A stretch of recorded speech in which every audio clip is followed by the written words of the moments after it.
Welcome to my channel. आज मैं आपको 1400 वर्ड्स की डिक्टेशन दूंगा 140 वर्ड्स पर मिनट की स्पीड पे। So be ready for it. 5 seconds. In the course of the debate yesterday on the Home Minister's demands, a number of points were raised by honorable members.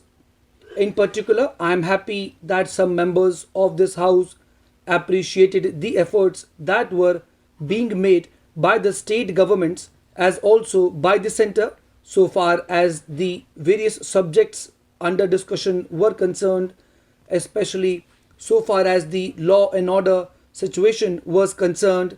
It was very good on the part of some members to have appreciated the efforts made by the state governments in this regard.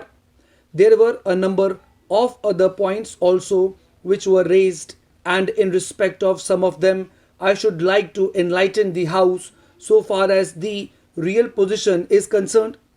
These points deal very briefly with Tripura, the Andamans, Delhi, and Gujarat, and they have also some bearing on the question of the scheduled castes, the scheduled tribes, and the services. These, therefore, are the various points, and I should like to place the correct picture before this House so that the House will know what government have been doing so far as all these questions are concerned. With your permission, I would deal briefly with Tripura first. When the Part C States Act was passed, in view of a number of circumstances, the geographical position of the state, the backward nature of the state, the existence of a very large number of tribal people, and a number of other circumstances, it was considered advisable so far as the administration of this state was concerned that it ought to be directly under the government of India so that they can spend more for the purpose of developing this backward area. Now the question is often raised why we are not immediately introducing popular government in this tiny state, the population of which is 500,000.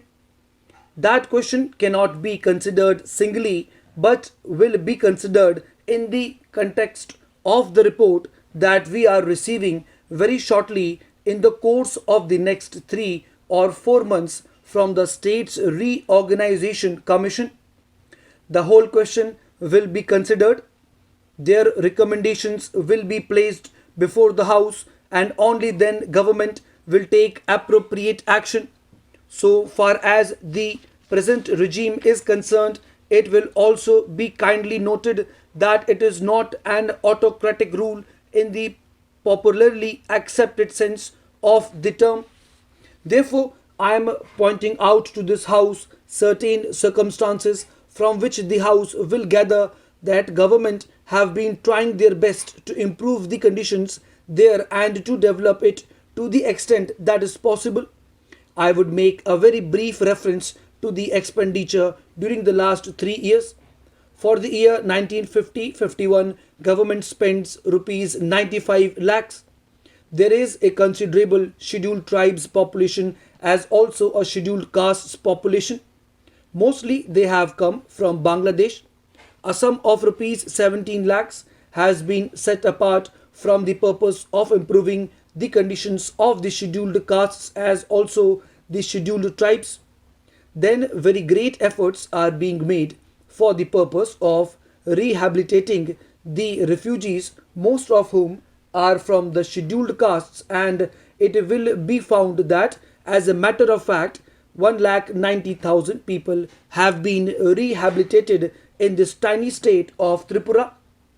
Out of them, 99,000 and odd have been rehabilitated in government colonies, and land loans have been given, facilities for education have been given, and in respect of medical facilities, it will be found that the amount has increased by at least 5 times. Then a point was made that unemployment was rising. So far as the question of unemployment is concerned, it is a general question and has only a very short specific point so far as the state is concerned. You will find that in view of the development projects that government have undertaken, the number of persons employed or the service personnel in this tiny state has increased. These persons are actually under employment in respect of the different departments so far as development projects are concerned.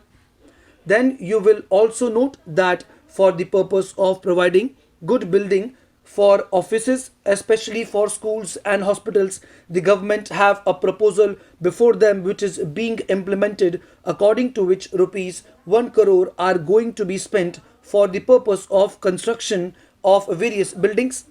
Then we are also taking care to see that crime is not increasing at all. Very vague statements were made that crime was increasing. In fact, so far as the border area is concerned, there were only two dacoities and no more. Even all the offenders in respect of these offences have been brought under control. Now, sir, I would like to say something about tea. This time there is taxation on common tea, the tea that we are consuming here, so that there can be more earnings through export. But if we examine this tea industry, we will find that we are not getting good results either by the efforts of the tea board or by the efforts of government. One fourth of the production of the whole country is represented by tea, but that much of attention is not given by the government to this industry. They think that it is already getting foreign earning and so it should continue to get it. But efforts should be made not only to develop this industry but also to improve the industry through research and other things. As you know, in some parts, the foreign companies which are working here are neglecting this industry. They are only after the profits, they are not thinking of the development of the industry. There is room for development in many respects, but it all depends upon research work, and research stations should be set up wherever there is neglect. No doubt the tea board is there, but the tea board is not seeing to these industries. That is our complaint. In the tea board, people are there who are not at all eager to see how this industry could be developed, how we could earn more profits, how the quality could be improved, and how the quantity could be increased. We are not seeing to that. I come from a part where the tea industry plays an important part in the economy of that area. But I find that it is being neglected from year to year and not attention is given to it. I find that there is this drought menace in the tea plantations. As a result, no further improvement in plantation is made. There, the development of tea can be undertaken. I only suggest this to our finance minister. When you are giving relief to coffee, why are you not giving relief to tea, which is earning much more foreign exchange? I humbly urge our finance minister to see to it and remove this burden on common tea. Now, I would like to say a word about betel nut. There is taxation on betel nut which is imported. In my part, large quantities of betel nuts are being smuggled. So there are a representation from that area saying that betel nut should also come within the purview of customs duty and that part should be declared a port. A representation was made to the finance ministry as also the commerce and industry ministry, but nothing is done. I urge upon them to see to this whether smuggling, which is giving no benefit to the government and which is going to be increased, cannot be stopped. Though our land customs department is there, it cannot deal with smuggling effectively. Smuggling is going on. So, if you want to stop it, some definite steps should be taken, and the representation which was made from that part should be given due consideration. Now, some other friends also touched upon rural economy and cottage and village industries. One thing we must do, that is, we must remove the disparity between the town and the village. If we are to remove it, What should be done? We should develop small industries, village industries, and cottage industries. How can they be developed? For that, power should be there.